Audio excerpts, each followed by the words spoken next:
Good morning. This morning I had a few minutes and I wanted to sit down and talk to you guys about the different ropes that I use and the reasons why. So we'll go over 4 different ropes that I have in my arsenal and kind of the uses behind them and why I choose them for the specific task that I have in mind. So let's just dive right into this. These are the ropes I got here. This is a nylon, an extra soft. This rope is one that I'd use for like a snag and drag, or if I was going to town to do a muley type roping or something like that. Being an extra soft, it has a lot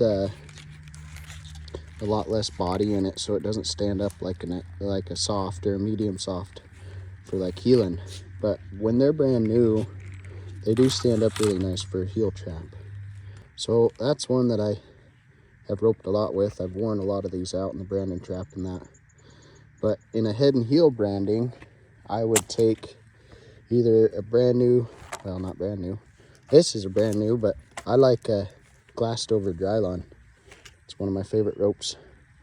This is black and white poly. As you can see, it has a lot more life, but a lot less body.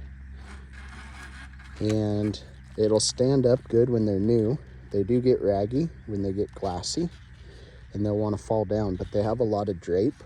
So if you're throwing a lot of hip shots or necking a lot of stuff, that rope will close up on you. And for baby calves and stuff, it's really nice rope so the calf doesn't run through your loop. And then over here, backed by popular demand, this is a wax cotton, and I am going to get some hate for this, but I cannot stand wax cottons.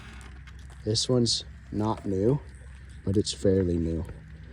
And I've seen more of these style ropes break than any of these combined. Mostly when they come in contact with foreign objects, T-posts, fence posts, trailers, loading stuff in trailer. These are an absolute no-go. Do not use these for rough use. They say they last forever, and they kind of do if you're just roping stuff, doctoring and that. But one thing that I see them do all the time is they get an 8 in them, they get kinked up. A lot of guys will throw heel shots at a branding trap and it'll go in nice, and then when they pull their slack, that rope will just knot up and twist up and it won't come tight on the feet.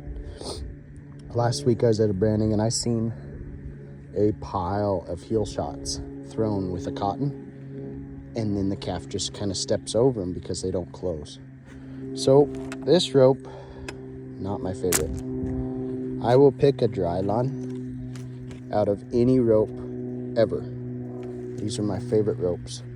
They do come treated, and I like the treated ropes, but I have come to find out that I like just a raw Drylon better.